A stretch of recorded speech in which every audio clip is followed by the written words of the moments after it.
காலத்தில் போயிட்டு அதே கஷ்டத்துக்கு வந்துட்டு அழுதுங்கிறான்ப்பா. ரஞ்சித்தும் எழுதுனுக்குறான், மனைவியும் எழுதுனுக்குறான், அழுதுங்கிறாங்க சார். கூட சேர்ந்து நம்மளும் அழ வைக்கிறாங்க. இந்த படத்தை பார்ப்பாங்க பப்ளிக்? கண்டிப்பாக பார்க்க மாட்டாங்க. அழுதுனேங்கிறாங்க, படமும் அழுதுனே போச்சு. 2 ஒரு படம் ஏதாவது ஹெவி காசை போட்டு நல்லா செலவு பண்ணி ஓரளவுக்கு ரிச்சாக நல்லா ஆக்டருங்களாம் போட்டு பார்க்க வரவங்க இந்த படத்தை அப்படியே தூக்கிட்டு வரும்.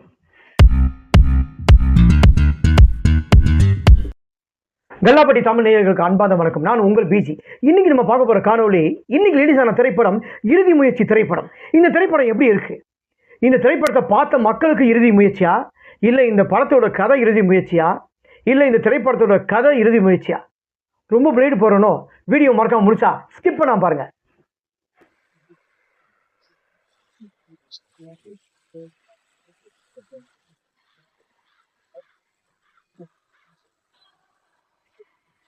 காலையில இருந்து மழை வேற தூங்கிட்டு இருக்குது.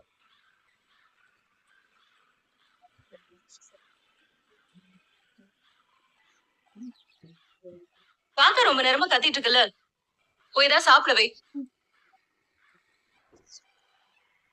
இந்த படத்தோட கதை இறுதி முயற்சி. இந்த திரைப்படத்துல ரஞ்சித், மெகாலி மீனாட்சி, விட்டல் ராவ் மற்றும் இந்த திரைப்படத்துல எத்தனையோ நடிகர்கள் இந்த திரைப்படத்தில் நடிச்சிருக்காங்க. இந்த திரைப்படத்தோட கதைன்னு சொன்னா, ஒரு குடும்பம், அதாவது ரஞ்சித் கதாநாயகி, அவங்க குடும்பம், அதாவது அவரோட மகனுக்கு ஹார்ட் ஆப்ரேஷன் பண்ணுறதுக்கும் இவரோட ஜவுளிக்கடை பிஸ்னஸுக்கும் ஒரு 80 லட்ச ரூபா தேவைப்படுது. அந்த 80 லட்ச ரூபாவை கந்து வெட்டி கடைக்காரர்கிட்ட வாங்குறாரு.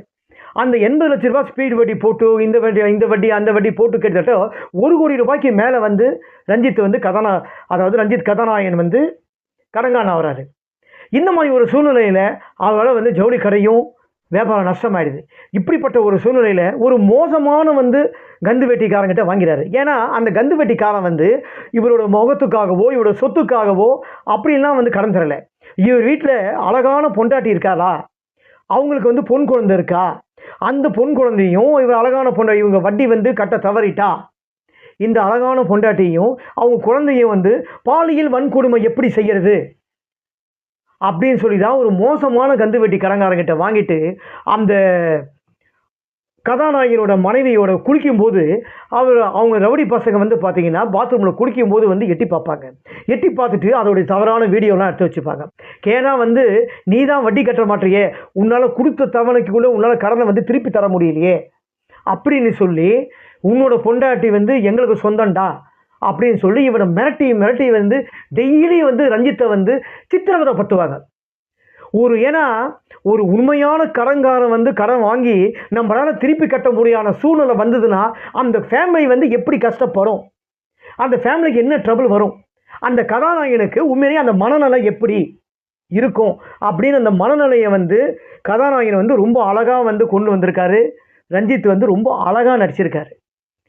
அதாவது அந்த கடன் வாங்கினா நம்மளால் திருப்பி கட்ட முடியலையே, அதுக்கு உண்டான முயற்சி எடுத்துருக்காரு.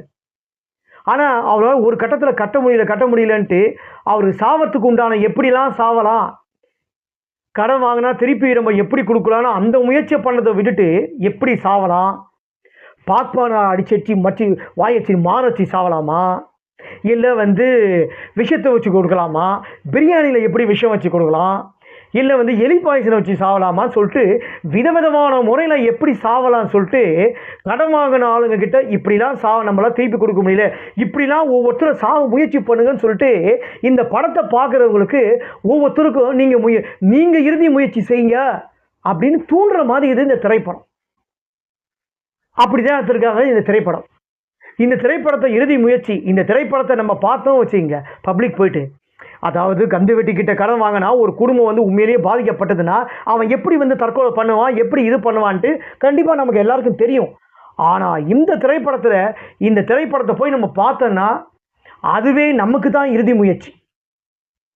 அப்படிதான் ஆகும் இந்த திரைப்படம். இந்த திரைப்படத்தில் ரஞ்சித் நல்லா நடிச்சிருக்காரு. அவர் கொடுத்த கதாபாத்திரம் ரொம்ப அழகாக நல்லா பண்ணியிருக்காரு. அதே மாதிரி திரைப்படத்தில் விட்டல் ராவ் அவரோட கேரக்டர் ரொம்ப நல்லா கொடுமையாக பண்ணியிருக்காரு. ஏன்னா நான் பார்த்தீங்கன்னா நான் என்னோட பையன்தான் அடுத்தவங்க மேலே ஆண்டி கல்யாணம் ஆனால் ஆண்டிங்க கிட்ட தான் ஆண்டிங்க மேலே தான் ஆசைப்படுவான். ஆனால் நான் ஆசைப்படுறது அப்படி இல்லை, குழந்தை மேலே தான் ஆசைப்படுவேன் அப்படின்னு அவர் சொல்லுவார். அப்படிப்பட்ட ஒரு மோசமான ஒரு கொடுமையான கேரக்டர் விட்டல் ராவ் நல்லா பண்ணியிருக்காரு.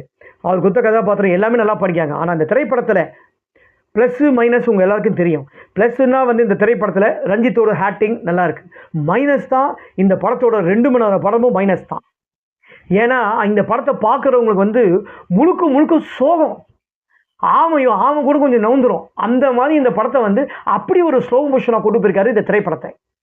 பார்க்க வரவங்க இந்த படத்தை அப்படியே தூக்கிட்டு வரும்.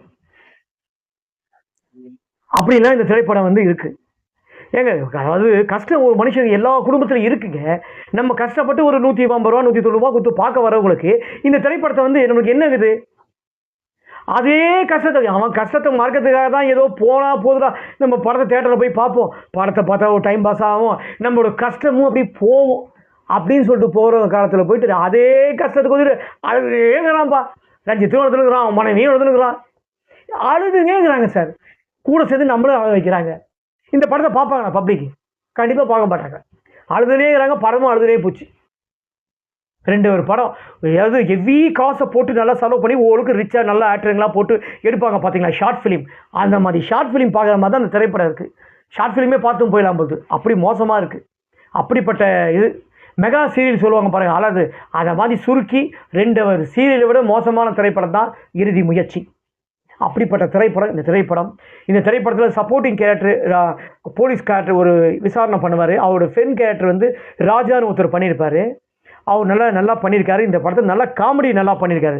அவரோட கேரக்டர் தனிப்பட்டமே என்னோட கருத்து, நல்ல கேரக்டர் வந்து இன்னும் கொஞ்சம் அதிகப்படுத்தியிருக்கலாம் சீன்ஸுகளை. ஏன்னா கொஞ்சம் வரும்போது நல்லா இருக்குது காமெடிலாம். இந்த திரைப்படத்தை கொஞ்சம் என்டர்டெயின்மெண்ட்டாக இருக்கும். இது ஒரு சஸ்பென்ஸான சைக்கோ த்ரில்லர் வராரு. அவர் எதுக்காக கொலை பண்ணுறாரு, அந்த கொலைக்கு உண்டான காரணம் என்னான்னு இந்த படத்தில் லாஸ்ட் கிளைமேக்ஸில் ஒரு முக்கியமான ஒரு நடிகரோட வாய்ஸ் அதில் வரும். இந்த திரைப்படத்தை வந்து ஏற்கனவே பார்க்க மாட்டாங்க, வேறு பார்க்க விருப்பம் இருக்கவங்க இந்த ரஞ்சித் நடிப்பை பார்க்க விருப்பப்பட்டாங்கன்னா இந்த திரைப்படத்தில் கிளைமேக்ஸில் அந்த நடிகரோட வாய்ஸ் யாதுன்னு பார்த்து நீங்கள் தெரிஞ்சுக்கோங்க. முடிஞ்சால் இந்த திரைப்படத்தை யாராவது பார்த்துருந்தீங்கன்னாவோ எங்கள் திரைவிமர்சனத்தை கல்லாப்படி தமிழ் யூடியூப் சேனல் திரைவிமர்சனத்தை நீங்கள் பார்த்தாலும் அந்த நடிகரோட வாய்ஸ் யாருன்னு மறக்காமல் கமெண்ட் பாக்ஸில் உங்கள் கருத்தை வந்து பதிவு பண்ணுங்கள். இந்த திரைப்படத்தோட இசை ஏதோ ஓருக்கு நல்லா இருக்குது. சுனில் லாசர் இந்த படத்தோட ரைட்டர் அண்ட் டைரக்டர். இது மாதிரி டைரக்டர்களாக ரொம்ப இறுதி முயற்சியாகவே இருக்கணுங்கிறேன். இந்த படம் தான் டைரக்டருக்கு இறுதி முயற்சி. ரைட்டர் அண்ட் டைரக்டர் வெங்கட் ஜானா ரொம்ப அழகாக தான் பண்ணியிருக்க மாட்டேன் சொல்ல மாட்டேன், ஏதோ பண்ணியிருக்காரு, முயற்சி பண்ணியிருக்காரு. இறுதி முயற்சியாக இருக்கும்னு சொல்லி இந்த திரைப்படத்தை அவருக்கும் இறுதி முயற்சியாக முயற்சி பண்ணியிருக்காரு. பார்க்க வர மக்களுக்கும் இந்த திரைப்படம் ஒரு இறுதி முயற்சியாக இருக்கும் அப்படின்னு சொல்ல வந்த கருத்தை சொல்லியிருக்காரு. இந்த திரைப்படத்தில் ஒரு புதுசாலாம் சொல்லலை. இந்த மாதிரி கந்து வெட்டியால் பாதிக்கப்பட்ட திரைப்படம் எத்தனையோ திரைப்படம் வந்துச்சு. மகான் கணக்கு, சாமானியன், ஏன் இன்னைக்கு ரிலீஸ் ஆன திரைப்படம் பேங்க் லோனால் பாதிக்கப்பட்ட படம் தான் மருதம். சித்தார்த் அவர்கள் ஹீரோ வச்சுப்பார். அந்த திரைப்படம் கூட கிட்டத்தட்ட வந்து பேங்க் கான்செப்டில் தான் சேர்த்துருக்காங்க.